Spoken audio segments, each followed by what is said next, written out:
C'est un mouvement qui est évidemment très attendu depuis maintenant plusieurs années par le marché. Bouygues Telecom, Free et Orange qui donc ont fait cette offre commune de 17 milliards pour acheter SFR. Lucas Mediavilla, bonjour. Bonjour David. Journaliste au Figaro Économie. Juste, l'offre, elle a été bien accueillie, après on parlera stratégie, mais par les marchés, quand on voit l'évolution des cours, notamment hier, bien accueillie par les investisseurs. 3% de hausse pour Orange, 7% pour Bouygues. Euh, Pourquoi d'ailleurs les marchés, les investisseurs applaudissent entre guillemets cette annonce qui est loin d'être acceptée, on va le voir après, et pourquoi est-ce que Bouygues progresse plus que Orange? Vous l'avez dit, c'est une opération qui est attendue depuis maintenant plusieurs années. On se souvient évidemment en 2016 des tentatives de rachat de Bouygues Telecom par Orange. Et en réalité, depuis 2012 et l'arrivée de Free sur le marché du mobile, les opérateurs ne pensent à repasser à trois opérateurs. La raison, elle est simple, hein. On est sur un métier qui est un métier essentiellement de coûts fixes et donc effectivement pour une infrastructure qui est déployée à la fois la fibre optique ou les antennes mobiles, le fait d'ajouter des millions de clients supplémentaires, évidemment, ça génère des marges considérables. La raison pour laquelle effectivement Bouygues a plus progressé que Orange en boursière, c'est par rapport à la structuration du deal, puisque effectivement dans l'hypothétique rachat de SFR, c'est Bouygues Télécom qui récupérerait une plus grosse partie du morceau, si je puis dire, puisque Bouygues Télécom récupérerait environ 43% de l'actif. Orange récupérerait un peu moins, autour de 20%. Évidemment, Orange ne peut pas récupérer beaucoup plus parce que il y a des enjeux concurrentiels et Orange est déjà ultra dominant sur le marché professionnel et aussi dominant sur le marché grand public. Donc, ils ont des contraintes par rapport à ça. Bon, donc si je comprends bien, si les investisseurs sont favorables à ce passage de 4 à 3, c'est parce que le gâteau sera des télécoms et du marché du mobile et de l'Internet sera partagé non plus en 4 acteurs mais en 3. Donc les 3 auront plus de clients, ils amortissent leurs coûts fixes et donc c'est plus profitable. C'est ça Ouais, l'argument. exactement. C'est exactement ça. Et effectivement, on est sur un marché européen des télécoms qui est extrêmement fragmenté. Si on regarde nos pairs, que ce soit aux États-Unis ou en Asie, les marchés sont beaucoup plus. Ils se concentrent autour de trois acteurs. Si on parle sur la plaque européenne, il y a probablement autour d'une centaine d'opérateurs télécoms. Et donc, c'est vrai que ce marché fragmenté-là, bah, évidemment, ça crée de la dysynergie Hmm. chez les opérateurs télécoms. Donc, le fait de rassembler d'avoir trois opérateurs au lieu de quatre, c'est déjà extrêmement générateur de valeur. Après, voilà, il y a des débats sur effectivement les prix, on y reviendra peut-être. D'aucuns peuvent penser que le marché français étant extrêmement concurrentiel, une opération de fusion, enfin de consolidation pourrait permettre d'avoir un marché un peu moins concurrentiel au niveau des prix et donc favorable aux opérateurs télécoms.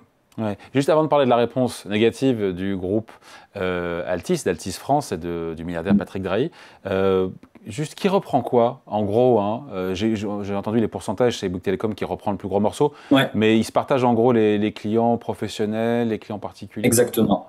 Ouais, vous avez tout compris. Donc effectivement, il y a un partage assez liminaire qui a été présenté mardi soir à la presse. Donc il y aurait sur la clientèle professionnelle, c'est Bouygues Telecom qui récupérerait une grosse partie des actifs avec un peu Free. Et sur le marché grand public, il se répartirait donc les clients en trois, selon encore une fois un découpage qui reste à définir, mais sur lequel il va sans dire que Bouygues et Free récupéreront une plus grosse partie que Orange.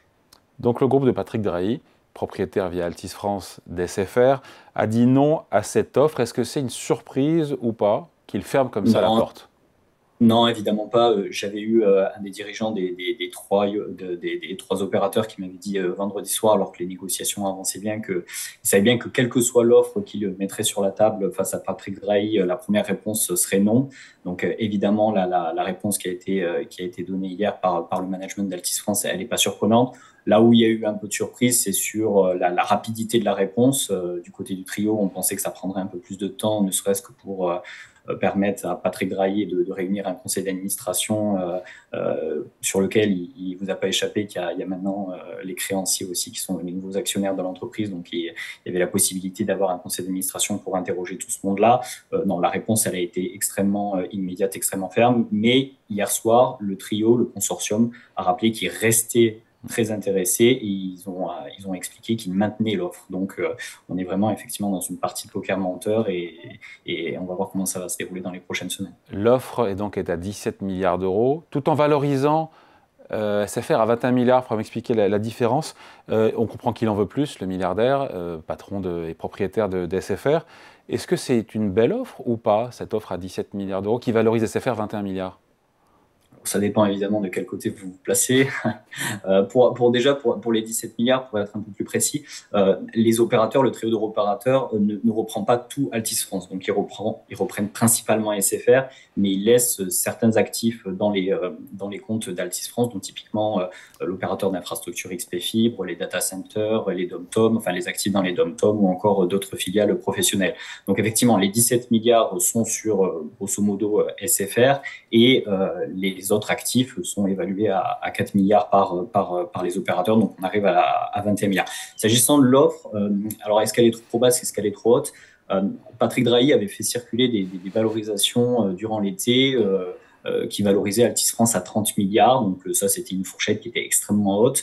Il y a une fourchette un peu plus basse qui avait été présentée de façon officieuse à certaines sources qui étaient autour de 23 milliards. Donc 21 milliards, on est quand même en dessous de la cible, mais on n'est pas si loin.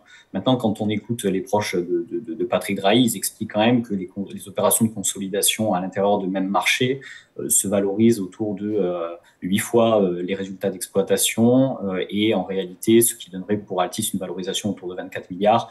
Donc en gros, l'offre du trio à 21 milliards est encore en dessous de la cible. Maintenant, si on se passe du point de vue du trio des opérateurs, il est clair que la reprise de SFR, qui est un actif qui a quand même beaucoup souffert ces dernières années, ne conduit pas à proposer une valorisation qui soit très élevée. Par ailleurs, il y a plein de risques d'exécution à cette opération, ne serait-ce que les remèdes qui seront demandés par les autorités de concurrence, puisque le chemin s'annonce long pour valider cette opération.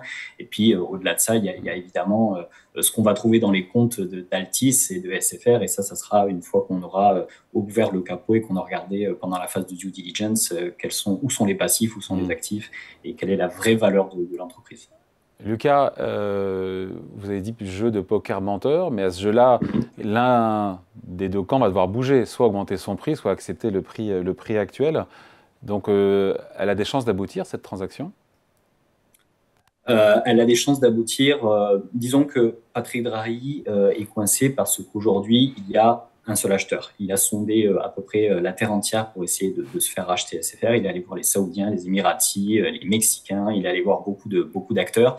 Et donc, en réalité, son sujet aujourd'hui, c'est de sortir du marché des télécoms en France. Et donc, il y a quelque part disons une rapidité à agir qui est importante pour lui. Donc, d'un point de vue du vendeur, il est clair qu'il y a un intérêt à agir et à agir plutôt vite parce que la fenêtre, elle n'est pas éternelle. Il y a les présidentielles qui seront en 2027 et on imagine mal, démarrer un processus de vente dans ce contexte-là, vu les implications sociales, les implications en termes de prix ou même en termes d'infrastructure que ça va susciter. Donc, il est évident que Patrick Drahi a intérêt à chercher une transaction plus tôt que plus tard, d'autant qu'il a aussi ses propres problèmes à gérer chez Altis France, puisque l'accord sur la réduction de la dette lui a fait rentrer les actionnaires à hauteur de 45% du capital. Ces actionnaires qui sont des créanciers veulent récupérer leur mise et donc vont éventuellement faire pression sur lui pour qu'il cède Altis France. Donc, du point de vue du vendeur, la pression, elle est là. On va voir si les opérateurs, le trio, le consortium, a les moyens d'augmenter un peu son offre. On se laissait entendre dire qu'ils avaient probablement encore 1 milliard supplémentaire sous le pied, mais je ne pense pas qu'ils iront beaucoup plus haut que ça. Si ça devait aboutir, s'ils se mettent d'accord sur le prix avec 1 milliard de plus, imaginons, c'est une transaction, je veux dire, pour aboutir, à quelle échéance on peut imaginer? C'est une transaction longue, il y a les autorités de la concurrence, c'est quoi? C'est sur plusieurs trimestres, années? On parle bien d'années, hein, David, puisque honnêtement, quand on écoute le trio, enfin le consortium, ils expliquent que ça prendrait au moins 3 ans minimum et plus probablement 4 ans. Donc c'est d'ailleurs un sujet, c'est-à-dire que vous allez avoir le closing de l'opération à partir du moment où Patrick Drahi donnera son feu vert, un closing de l'opération qui sera 4 ans plus tard. Le marché ne va pas rentrer dans une phase de glaciation pendant cette période-là et les abonnés seront libres de basculer chez les uns et les autres. Donc la photographie qu'on aura au closing de l'offre est évidemment pas la même que celle qu'on aura lorsque les opérateurs auront vraiment mis la main sur SFR et commenceront à migrer les parcs de clients. C'est intéressant parce que le ministre de l'économie, Roland Lescure, évidemment, il dit ce qu'il pense de cette possible transaction. Il rappelle à juste titre que les prix des abonnements à la fois mobile et Internet sont en France parmi les moins chers d'Europe. D'ailleurs, c'est vrai ça. Mais on se dit, mais est-ce que ce sera toujours le cas si on passe de 4 à 3 opérateurs? Est-ce qu'on va vers une hausse des forfaits, du prix des abonnements à la fois mobile et Internet en France? Quelque part, cette opération, elle permet de maintenir des prix qui seraient bas, puisque quelque part, le fait de passer de 4 à 3 générerait tellement de profits supplémentaires pour les opérateurs qui n'auraient pas besoin d'augmenter leur prix. Après, il est clair que dans un marché à 3, il y aura peut-être moins de promotions sur les forfaits, il y aura peut-être moins voilà, d'opérations pour capter les clients et se battre au niveau des prix. Mais globalement, ce qu'expliquent les analystes quand même, c'est qu'ils voient mal un acteur comme Free sur le marché supprimer du jour au lendemain ses forfaits à 19,99 ou à 2 euros. Ils voient mal Bouygues arrêter d'un coup d'être l'aiguillon concurrentiel sur le marché du mobile parce qu'ils font énormément de choses en ce moment pour convaincre les clients. Un marché à 3 opérateurs reste un marché concurrentiel et c'est vrai que dans les opérations de fusion qu'on a vues au-delà de l'Europe, le passage de 4 à 3, c'est pas accompagné d'une augmentation très significative des prix. En même temps, on en est vraiment très très loin et on verra ce que les opérateurs décident de faire une fois qu'ils seront à 3. Allez, merci à vous pour ce décryptage et ces explications. Signé Lucas Mediavilla, journaliste au Figaro Économie. Merci et bonne journée. Merci. Au revoir. Au revoir.